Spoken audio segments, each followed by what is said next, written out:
All right, I am taking over for Kimmy at the last minute today. So we are going to quickly, let me just make sure I'm recording here. We're gonna go over the changes to the offer to purchase. Let me share my screen with you guys.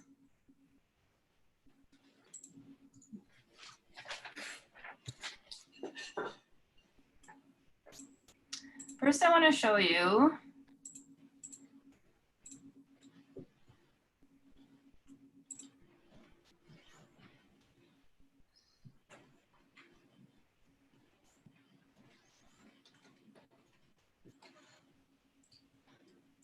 where you can find the video from Corey Lamont and from the WRA as well, if you guys want to reference back to this.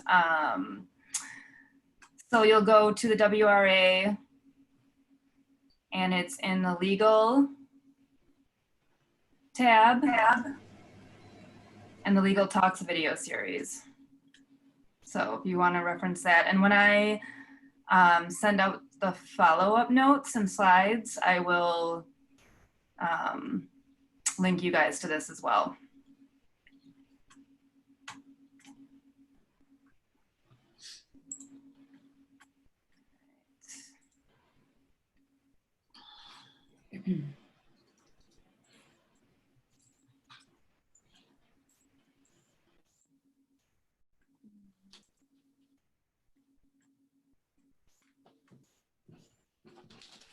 Okay, I'm gonna get my notes as well. Thank you for your patience. Are you guys seeing the PowerPoint okay? Yes. Yes. All right. Okay, so starting on page 1, just want to make a note to you guys that the optional use date was August 1st. Mandatory use date is September 1st. So as of September 1st, everyone needs to use this form. Right now in zip forms, both versions are there. Once September 1st hits, that will be dropped off. The old version will be dropped off. So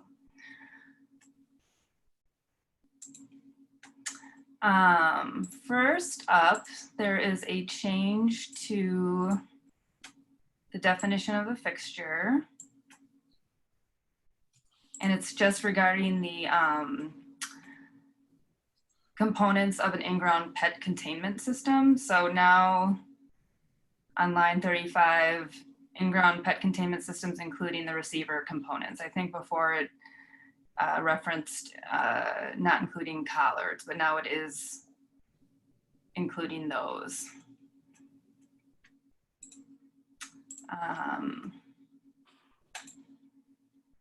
Next up in the closing provisions, on line 49, lines 47 through 54, this transaction is to be closed on whatever date at the place selected by a seller, unless otherwise agreed by the parties in writing. If the date for closing falls on a Saturday or Sunday, the closing date shall be moved to the next business day. Prior to that, it just said weekend, and there needed to be a more clear definition of weekend. Simple stuff. Next up, there are changes to the earnest money and where it shall be delivered. So line 60, all earnest money shall be delivered to and held by the listing firm, drafting firm, or other identified as, and then this is where you could put in a title company or with an attorney. And then the default provisions, so if none are stricken, it defaults to the listing firm, then the drafting firm, if no firm, then seller.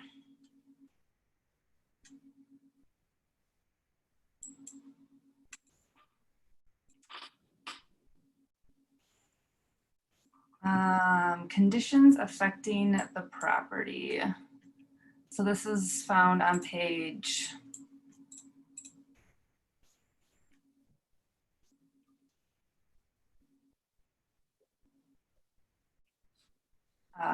page 3.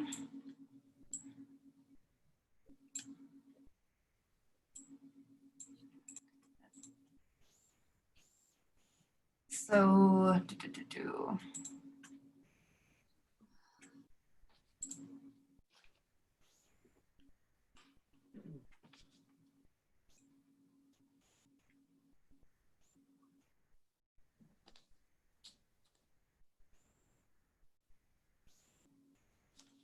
thanks for your patience, all.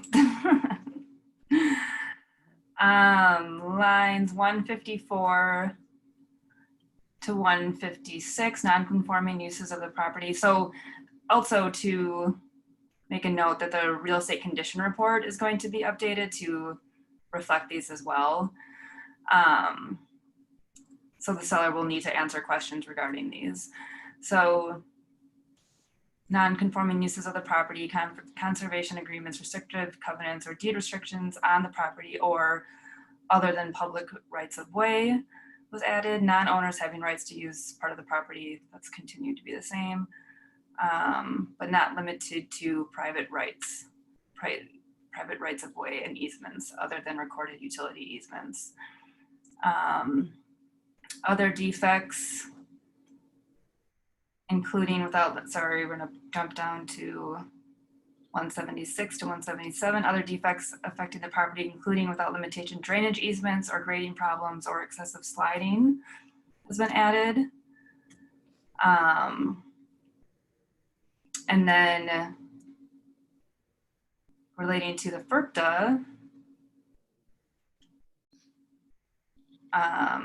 it does now specify whether or not an owner is a foreign person as defined by the Foreign Investment and Real Property Tax Act. So now that is going to be a question on a real estate condition report as well.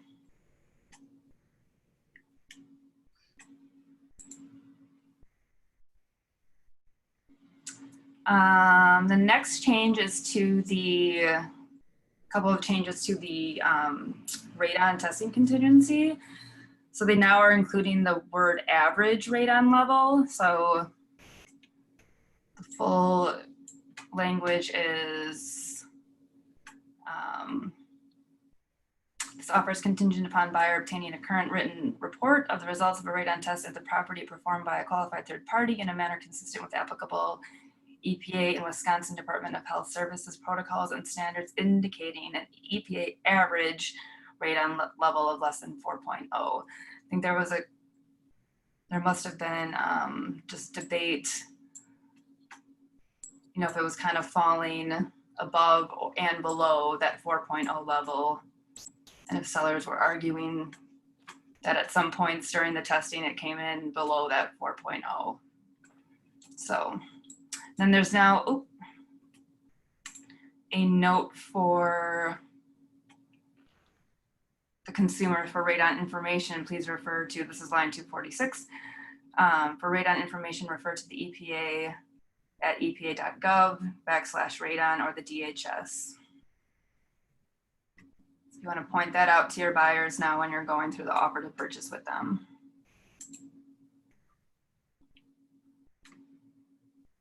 Okay, so now we're going to get into the Ferpta changes.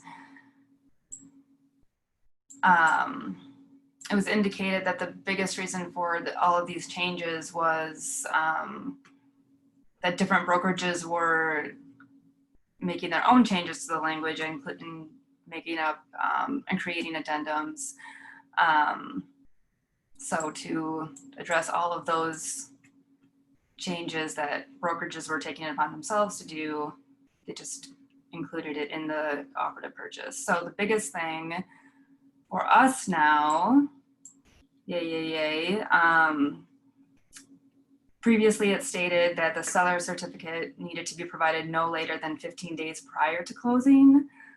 Now it can be provided at closing, and we as realtors and agents do not need to initiate the seller certificate with the seller in order for the title to issue their own certificate. So now the title company will handle that all at closing, which is amazing. So that it's reflected in 522 to 525. So seller hereby represents us seller as a non-foreign person unless seller represents seller is a foreign person in a condition report incorporated in this offer to purchase. Seller delivers notice to buyer that seller is a foreign person, in which cases the provisions on line 530 to 532 apply.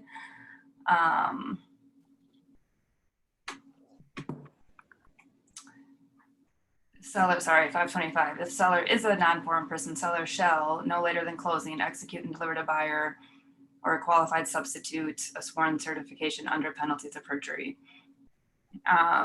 So sorry, it was 525 that it now states that we can receive at closing.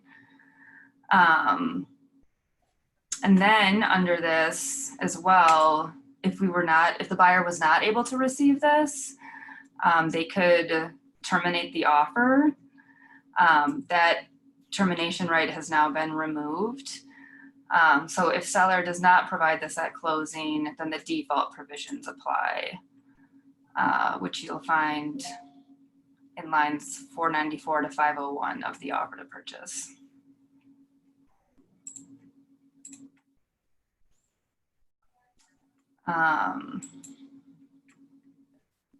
So again, I would love for you guys to, this is a super quick contract training. What are you guys seeing right now? Are you guys seeing my YouTube screen? Or are you guys seeing my? I can see your contract. The contract. Just the. The offer to purchase take two. Okay, that's what you're seeing. Okay. So staff, moving forward after September 1st, will they just be removing that Ferpta form out of our global offer packets then? Yes. We will remove that from zip forms, and then we'll also remove the placeholder in a command. And if we have a closing, if we have a transaction right now but it's closing after September 1, do you still want it? If you are using the old offer to purchase, it's required in the contract language. So I need to confirm with Kimmy, but that is following the contract. So if that is the version that you are using and it still closes after September 1st, technically we do need to collect it. I do want to confirm with Kimmy how she's going to be handling that. But again, we're following the contract, so I don't see how we couldn't require it. So, so I encourage everyone to start using the new form now, right? That makes sense. I'm gonna take attendance so I can make sure to get these slides out to you guys, and to, I'll send you also a PDF of the educational version of the offer to purchase, so you can see the highlighted changes.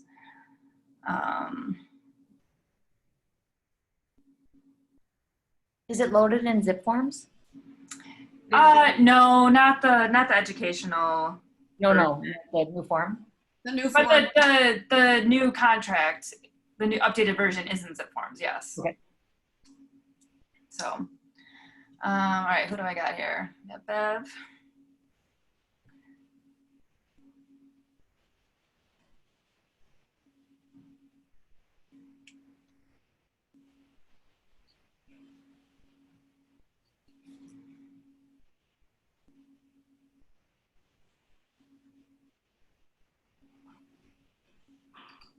Does anybody else have any questions? No?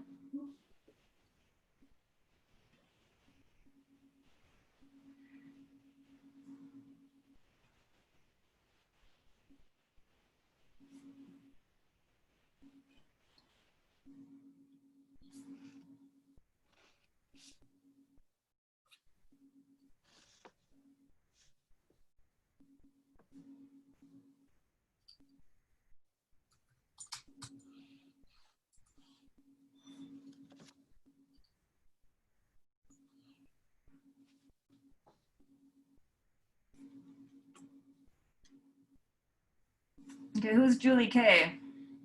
I'm with Renee and Focus Title, Transaction Coordinator. Julie K is? Yeah. Okay.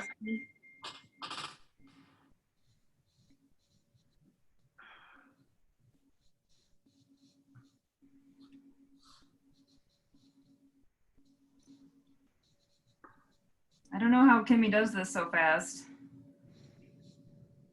Taking attendance, I mean. I sent you a screenshot of the participants if that's easier. Oh my God, that's how. Use my head.